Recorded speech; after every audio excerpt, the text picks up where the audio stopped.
আমরা দেখলাম বীরভূমেরই একজন তৃণমূল নেতা, তিনি বলছেন যে তৃণমূলের আসল শত্রু সিপিএম বিজেপি না, তৃণমূলেরই একাংশ। এটা উনি দুঃখে করে বলেছেন, দুঃখে বলেছেন উনি, কথাটাও তাই।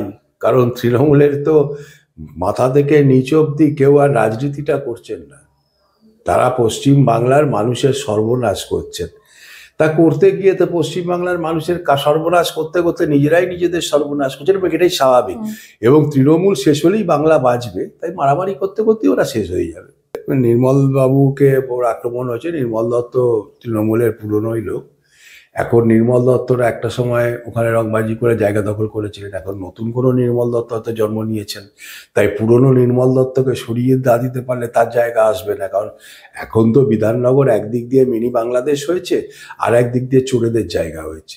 তাই সেই লড়াই ওখানে আবার সব্যসাচী দত্তর সঙ্গে আমরা চেয়ারম্যানের লড়াই, ওখানে তো অনেকগুলো আছে, সুজিত বোসের সঙ্গে সব্যসাচী দত্তর লড়াই, সেই লড়াইয়ের বলি হচ্ছে নির্মল দত্তের মতন লোকেরা। কাউন্সিলররা নিজেরাও প্রচুর চুরি করেছেন, তো করে সেই জায়গাটা রয়েছে। এবার নতুন লোক আসছেন যে পুরনো চোরকে সরিয়ে দিয়ে আমি জায়গা নিতে যাব, সেটা লড়াইটা এমন একটা জায়গায় পৌঁছেছে, শুধু ধাক্কাধাক্কি মারামারি চর মারামারিতে নয়, গোলাগুলিতে চলে যাচ্ছে।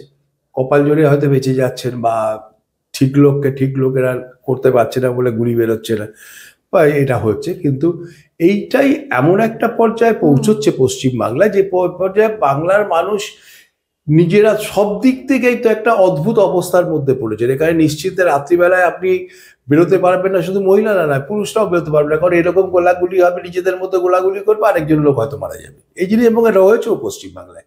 তা সেই জিনিসই চলছে। বাংলার আইন শৃঙ্খলা শেষ হয়ে গেছে, বাংলার পুলিশ মন্ত্রী সব থেকে অপদার্থ, এটা প্রমাণিত হয়ে গেছে।